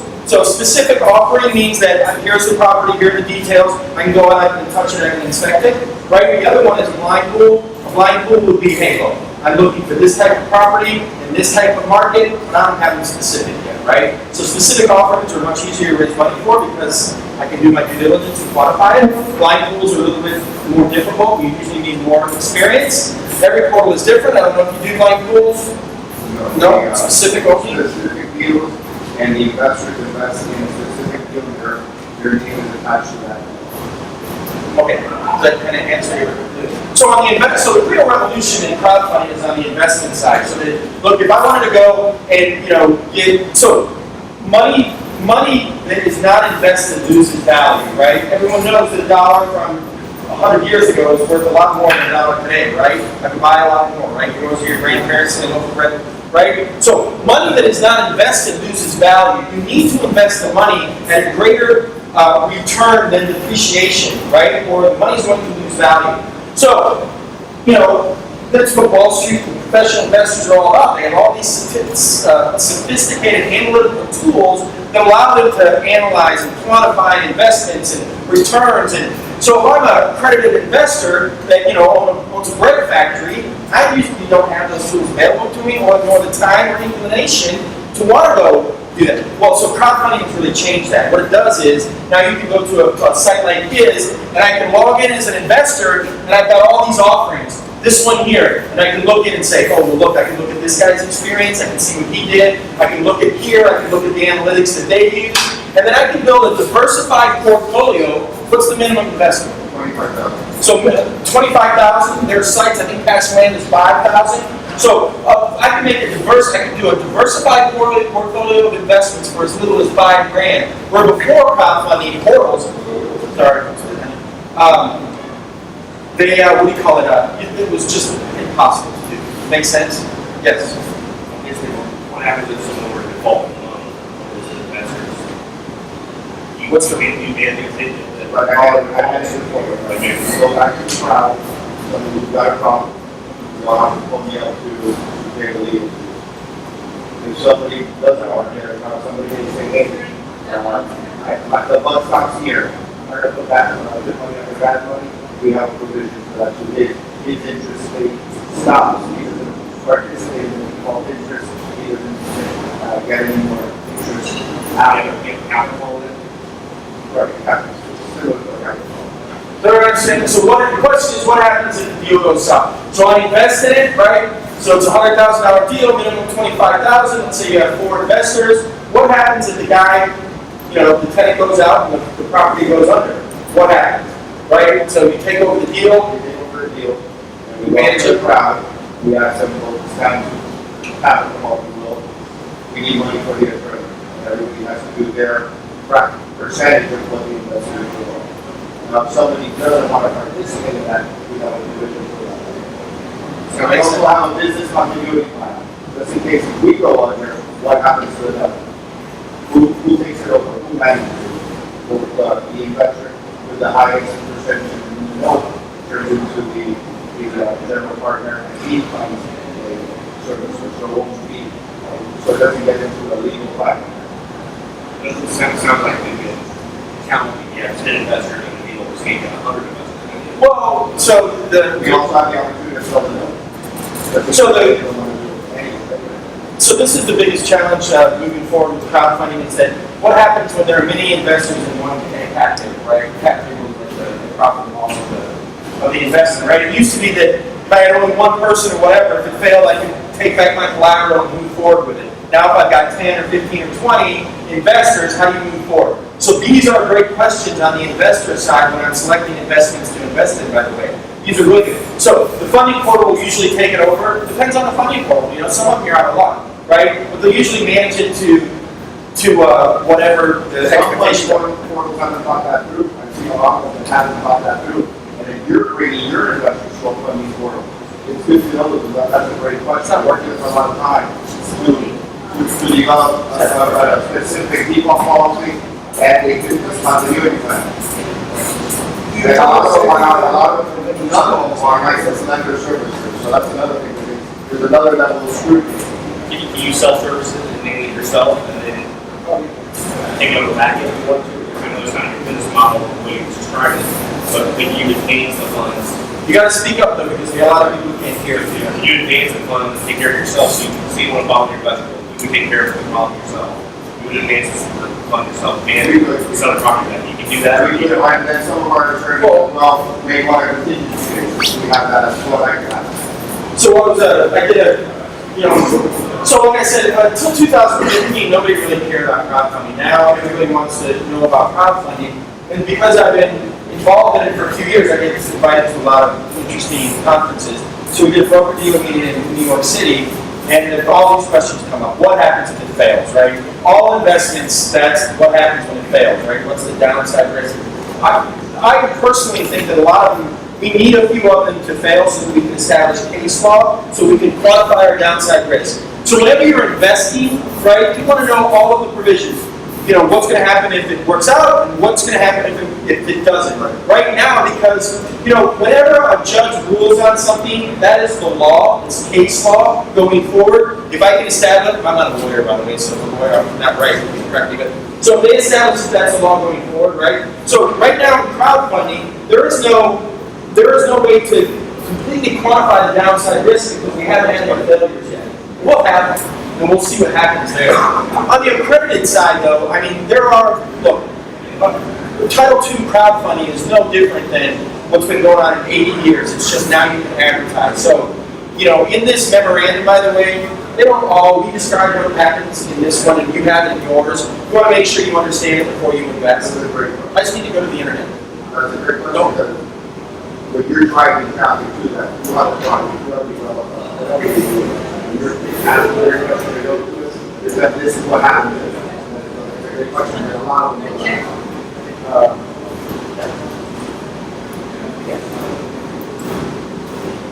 Has there been any thought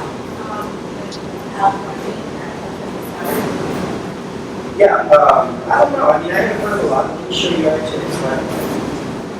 There hasn't been fraud, but there's been some that have been very successful in the ways not in real estate. Say they put up a product, and they want to raise $3 million, and they raise $3 million. So now they're getting trips to certain places, and they're trying to, they didn't use some money where it's supposed to go. They raised it some. So Kiva.org is who's heard of Kiva.org, anybody? So Kiva.org was like the original crowdfunding site. So they made microloans to people in third world countries or other countries. Haiti, I think, was a big one too. And it was illegal for U.S. residents to actually invest through Kiva.org to help these people, right? So they make microloans to people with not a lot of means, right? So we can use that as a model, with a case model for fraud. And in that, there is a 97.5% repayment rate. Does that make sense? So an average bank repayment rate is probably in the 85, if that high. Does that make sense? So is there fraud? There's always going to be fraud. You're never going to get around fraud. The other question that I have, kind of on that line, is people always ask, so if it goes bad and my money's in this investment, can I put it in another investment? No, right? So investing is all about risk reward, right? So that's all you have to look at. Identify what the risks are, make sure that you understand and quantify them, and then just make sure that you have an acceptable risk level for the return that you're getting, right? So why is hard money at 12%, right? Versus 3, what's the current mortgage rate? 4, right? Why is 1 at 4 and 1 at 12? Because presumably hard money is a much riskier loan. There's less due diligence on it, sometimes, right? They usually maybe don't go as deep into the credit, the job history. So it's a riskier loan, therefore it has a riskier rate of return on it. Does that make sense? So it's all about risk reward. Make sure that you quantify it. All right. So we're going to do, if I can figure this out. Is there something I can put it on so I don't have to bend over? Any other questions, comments? I'm glad you're here for fundraisers for great questions and answers. Oh, the barrel. Can you take that out? Oh, okay. All right, let's log into some of these crowdfunding portals and I'll show you some examples. So everybody heard of Prodigy Network, by the way? So Prodigy Network's based out of here. So, in a society like ours, we have rule of law and transparency of markets, right? So fintech revolutions don't have as big an impact as they do in other countries where corruption is the norm, right? So crowdfunding is prevalent in all other types of countries around the world other than ours. We're actually kind of lagging in it, right? If it wasn't for the downturn, I don't think the crowdfunding really would have came as fast. So Prodigy Network is based out of based out of Colombia. He says he's been doing it forever. He raised $112 million for a development in New York. And let's see if we can. Sorry about this, guys. Walking here. Technical malfunction. Any other questions? Anyways, he raised $112 million for $120 million for a development in New York City. The capital stack was $36 million crowdfunded. So he says he's been doing it in Colombia for years. And basically, he crowdfunded $36 million of it. Institutions put in $52, and the rest was a loan or some sort of mezz debt. All right, let's see if I can get it. All right, so let's.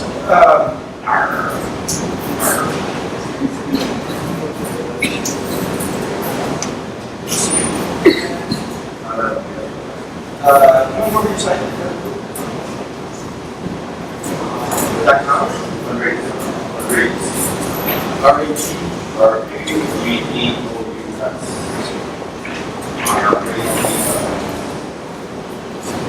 US. All right. Fundraisers. We'll go over a few of these and we'll dig into some of the deals. Right, so listen, there's going to be a proliferation, and there is a proliferation of crowdfunding portals now, brand new, which is good. Make sure that you do some due diligence on the crowdfunding portals, who you're going to do the raise with. Make sure that if the crowdfunding portal is new, at least that the operator is experienced and established in the market that you're going in. Does that make sense? Like if I have a retail project where I want to raise money for retail and I'm going to someone like Patch Land who does residential, probably not a good choice. All right, so what am I doing here? I look forward to letting know you're driving around. What am I doing here? Can I log in and look at the deals? Are you there yet? Is this you? Oh no, this is them. Like, what the hell is this? All right.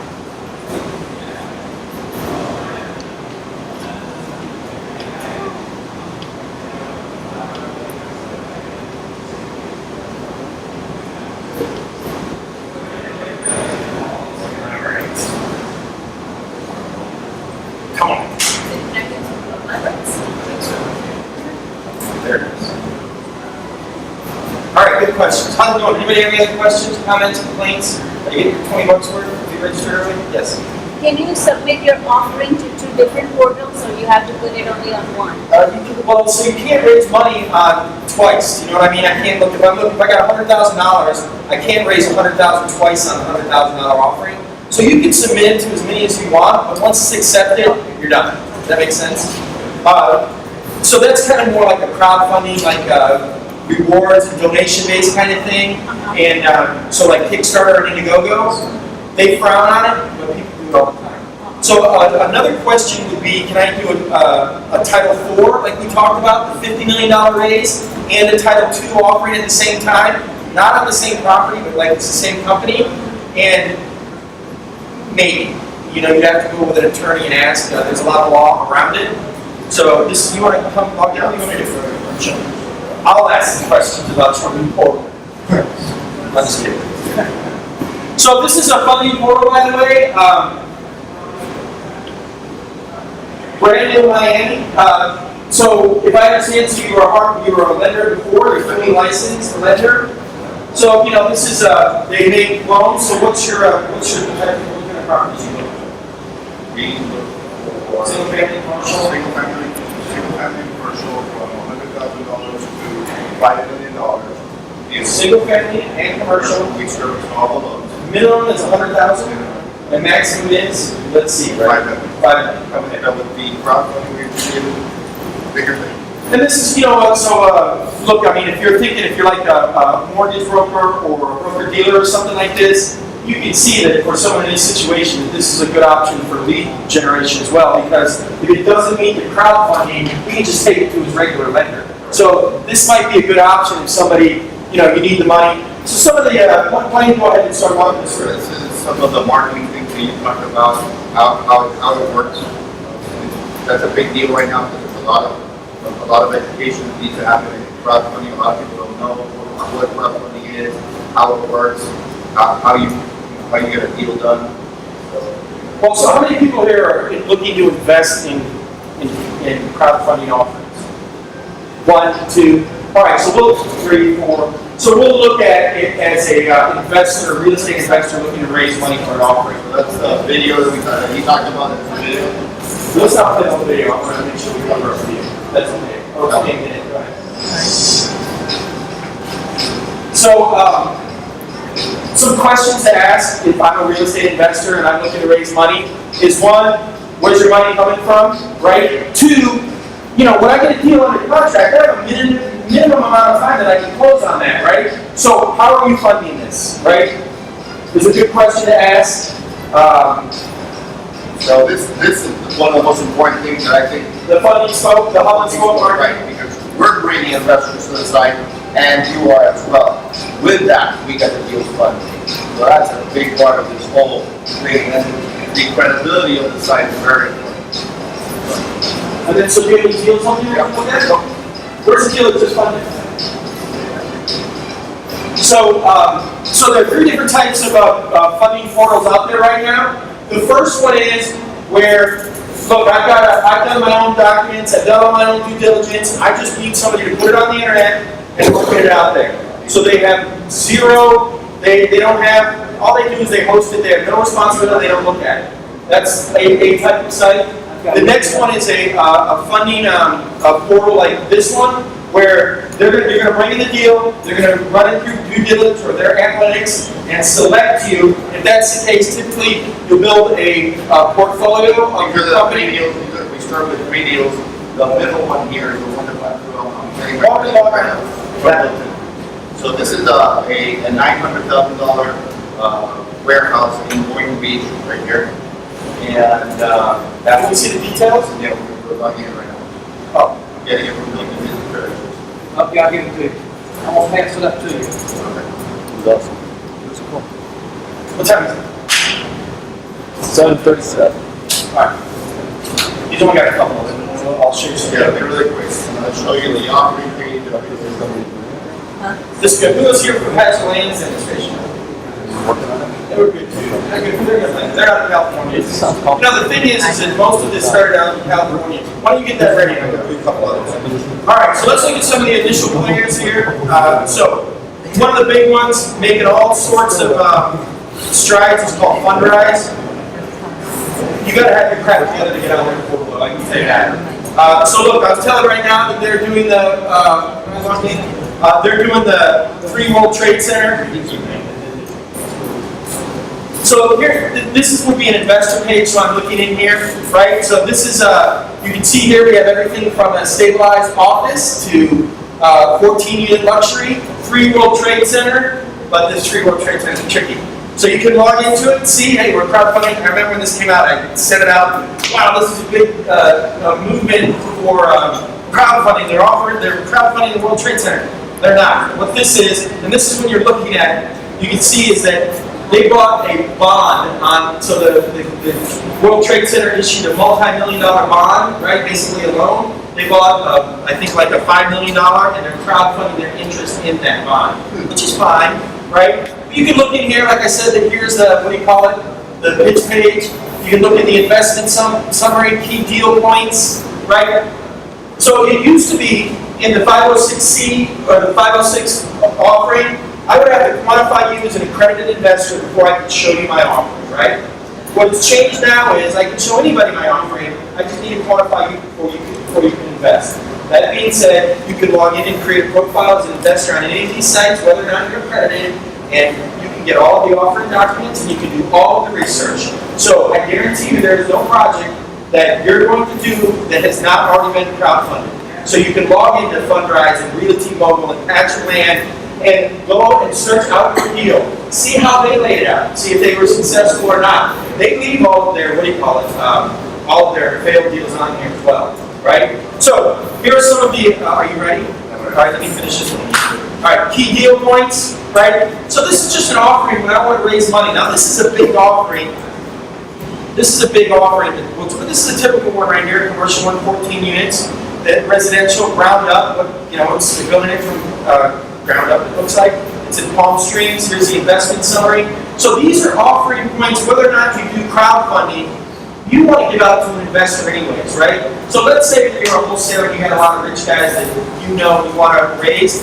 Log on to one of these and see how they lay out their investment offering, because this is how you're going to want to lay it out to people that you want to raise money. You want to qualify your investment or your deal into investment terms that are easily understood. So annual rate of return is 15. It's only a 16-month return. They do a unique thing. This is a D-rated building, so they quantify it from A to D. They say this is a D. So if it's a D building, what kind of return am I going to want? I'm going to want a better return, right? So I'm at 15% here.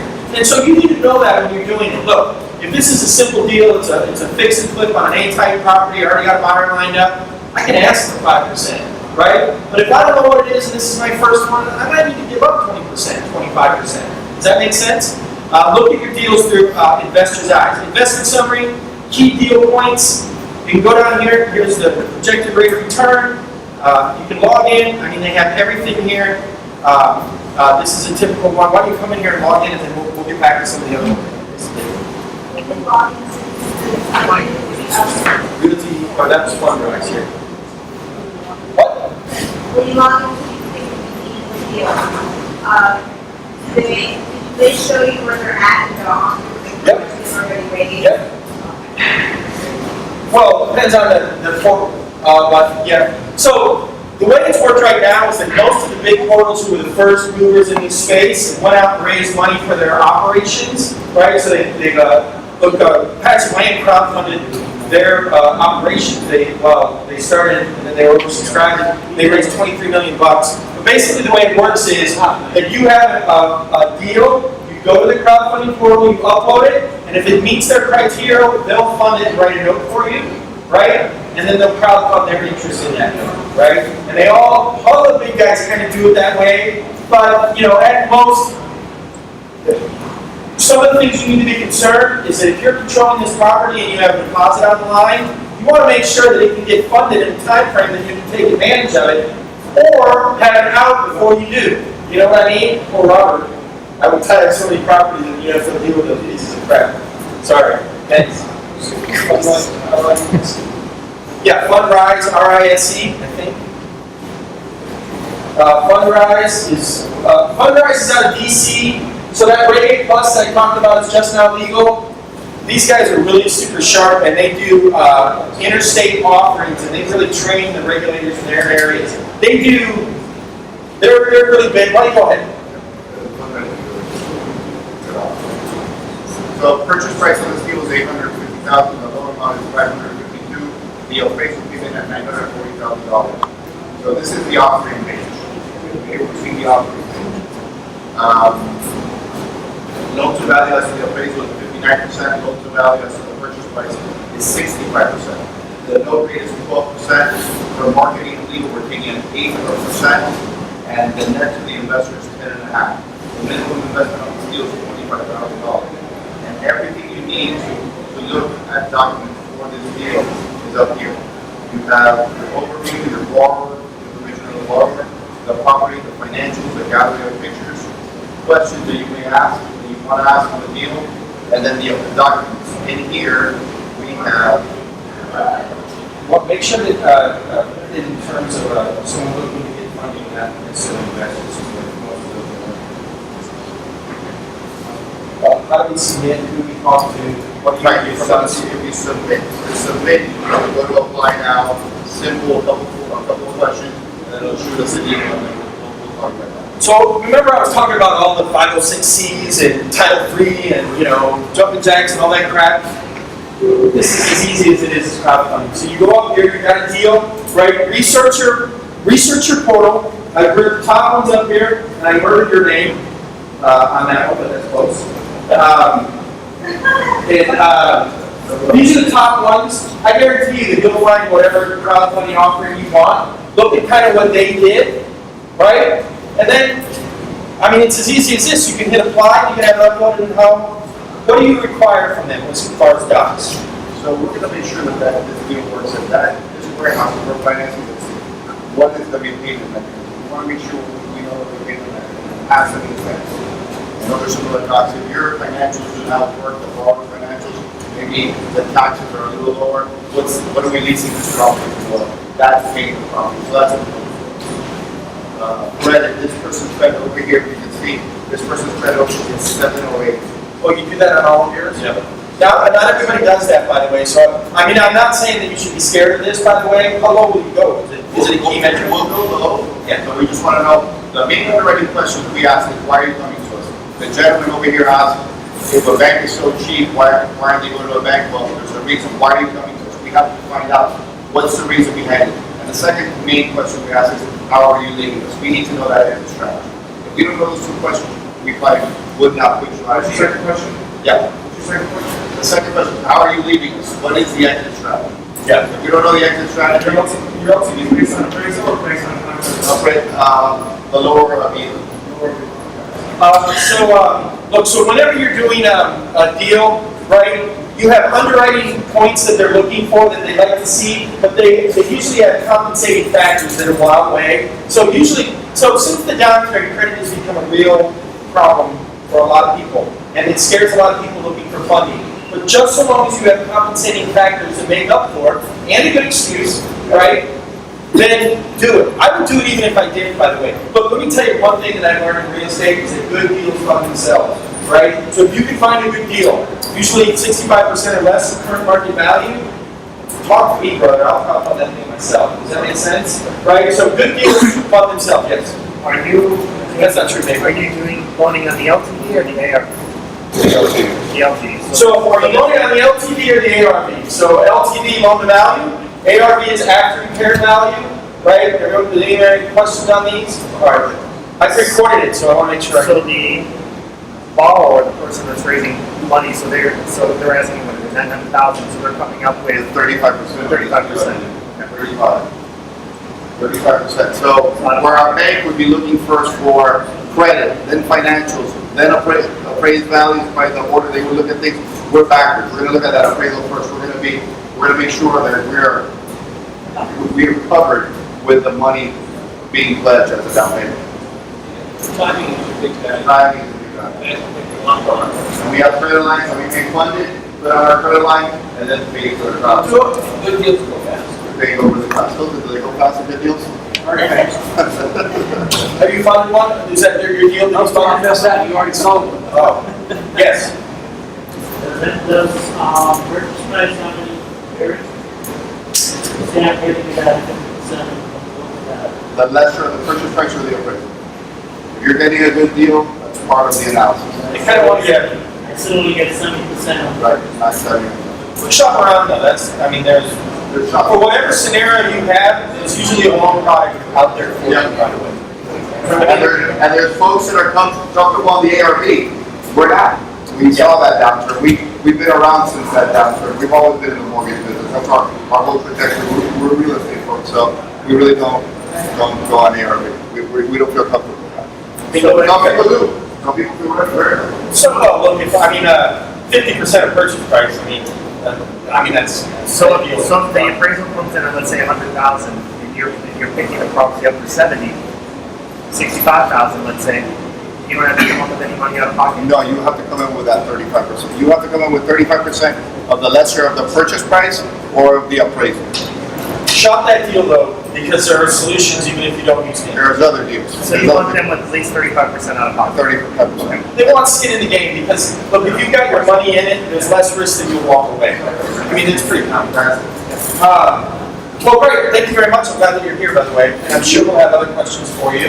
So this is a good site. Look, so if you're local, it would be good to have a local lender, especially one that has a mortgage broker where they can take you away from crowdfunding. Look, I used to Like I said, I used to work for a big lender, and I used to own a lender, but I would do all the outreach and training. I couldn't, I did a class on mortgages, I couldn't fill a room with one person. But crowdfunding is a hot topic now, and I get 70, 50, 60, 70 people every time I do a seminar. So, but crowdfunding in real estate is one option, not there. If you got a good deal, shop it, right? That's what mortgage brokers are for, by the way. A good mortgage broker in the real estate game is worth their weight in gold, right? Because they should have all the funding solution for you. Anyways, early shares is another one that's local. It's good to have a local person that you can go talk to and meet, by the way. Just make sure that you understand your deal, your metrics, your exit strategy. Make sure you understand your numbers, where you are, right? If they're local, you can talk to them. Most of them will get on the phone and talk with you. Like I said, so, during the downturn, do you want to do something else? No. During the downturn, everybody was getting an equity. Prices were so low that everybody was buying everything, right?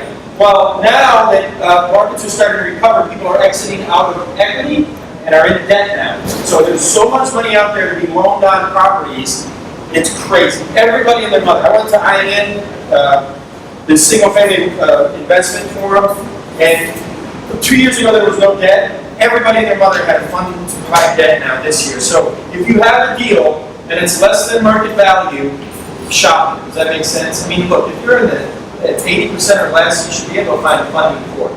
Right? I mean, if you're in the 70s, you may be able to even get it without skin in the game, but you need that experience. So this is that second deal. Okay, sorry. It was gone, right? So what happened is those investors, since we're so new in the market on Monday, those investors are being accredited and it's coming back. Until that happens, as part of the regulations, we can show that it's funded yet, or that thermometer down there can go.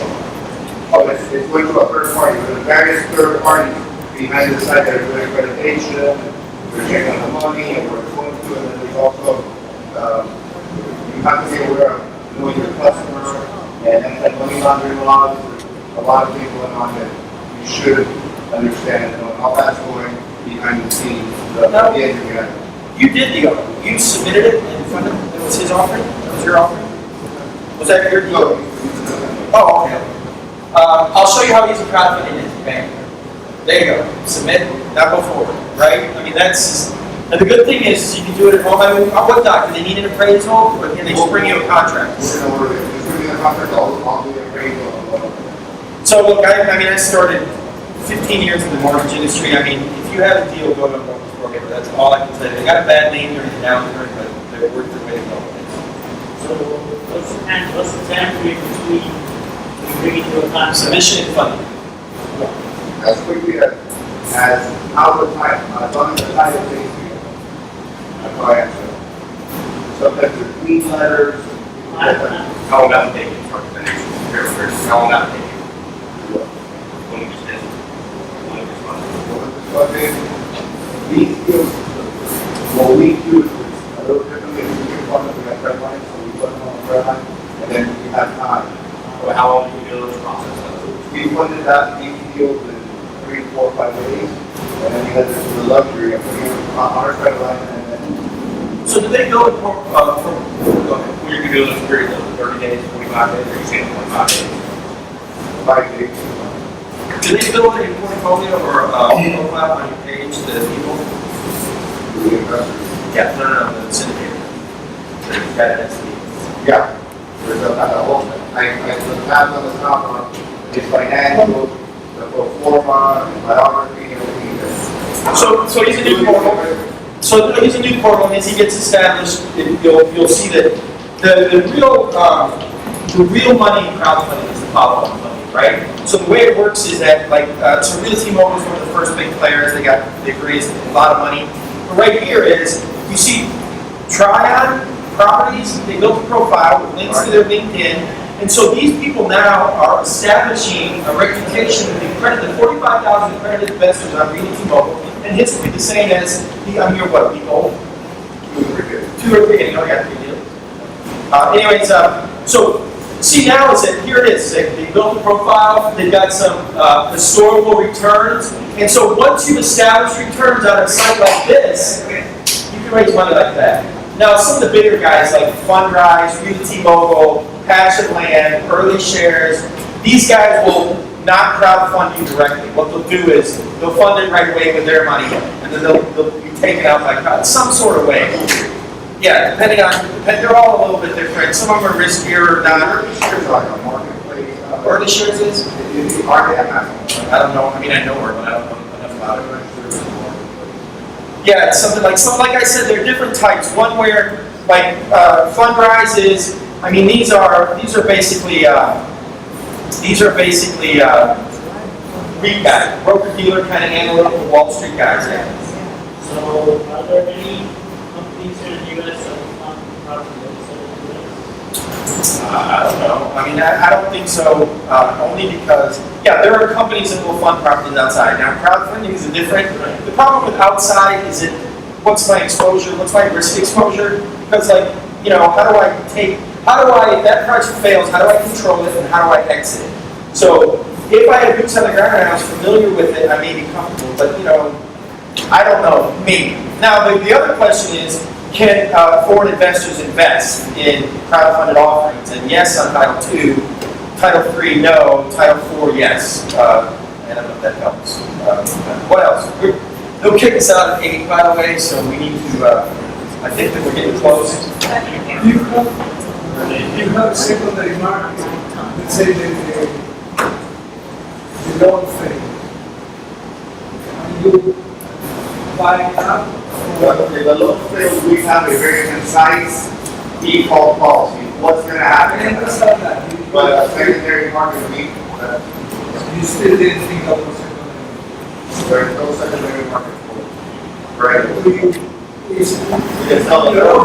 You're offering, you are saying the investors cannot resell or assign their loan. Yeah, you can't do that. You can't do that in any way. Because there's, when you're dealing with securities, you can't offer to sell it back, or because it's a low price of security on that particular loan. Because that would guarantee an investment. But No, if there you're is no secondary market. no, sorry. Not yet. As far as you know. He's asking if it's default, you know your percent back, that's one of the main points of all offerings is the guarantee and not being able to do that. It's a risk. It's a risk, yes. There'll be, I think there'll be an established secondary market. I mean, there, Title III, That's 50 grand and says, okay, somebody need to take grand and I am out of here and can you sell your offering to another person? I would assume if it was vetted by The security attorneys, I have that in my deals, yeah, they told me not to do that. Okay. So Title II, and I don't know on Title II, so let's say that this is a 506C, we raised 20 million in shares of, I forgot what the amount was, I think the minimum was 50,000, we had by free, so 150,000 minimum. If you wanted to get out, we had first right of refusal to buy it at investment price, forget about the returns, and if we could not sell it, we do a Dutch auction, and so it's 150,000, anybody want it? No. All right, 140,000, anybody want it? No. 130,000, and so you can get out at an exit at some price. But that's typically the way they're done in private placements. So I don't know, Title II may not have We didn't sell the note as a whole, but an individual investor saying something like that, our security attorneys will not do that. What about the secondary market? He's selling these deals or closing these deals. If he's closing these deals at 10, 12 points, and an institutional buyer comes in and says, listen, you guys closing this deal, and the institutional buyer comes in and says, listen, I'll want 6 points on this deal, we'll close tomorrow, pay everybody out with 6 points guaranteed, you're out. Institutions are looking at this, they're very careful of what they're doing. I'm in commercial real estate now, and that's the thing, there's no more mom and pops, it's all institutional buyers, everything's so expensive. Yep. They're buying stuff right now in 3, 4, 5 units. Yeah, sure, especially multifamily. I'll give you an example, Lending I Club, have deals for you. Lending Higher than that. Lending Club, which does consumer debt, behind the whole engine that you see there, Banco Santander is buying 25% of everything. So will it get there? Yes, it'll get there. Yeah, it'll get there. What was it? Second Market really established the secondary market for the venture kind of debt. That's what allowed these crazy multiples of Facebook and stuff like that. So, mean, that's different, but that's kind of where this is going. We'll see it in third party.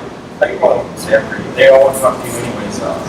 And but anyways, yeah, so the real revolution I think is going to be in commercial marketplaces. It's going to be a lot of the mom and pops or the accredited, smaller accredited investors to invest in commercial deals as little as $5,000 to $10,000 now. And they're coming back in through offerings like this. Look, institutions are already doing that, by the way, what you said. They're already coming in. But institutions have a lot of weight where they probably won't wait for it to get funded, right? They'll just come and say, hey, Fundrise, I like what you're doing. I'm going to give you $100 million, and I just want to take out this much of it. They're not going to wait to buy up everybody else's offers. I don't think that's a lot of credit lines. So a typical mortgage lender, the way it will work, depending on your size, is that I will go get a line of credit for, like, we invested in a mortgage company, Kentucky versus different, but they had a $110 million line of credit, and then all the loans that would come in, they would fund them off that line of credit, and then they would take them and they would sell them to Fannie Mae or Freddie Mac or some kind of secondary and replenish their lines and take the difference on the spread. So a lot of real estate crowdfunding portals work that way, or some kind of way like that. You know what I mean? So, well, we're getting towards the end. I hope it was worth it.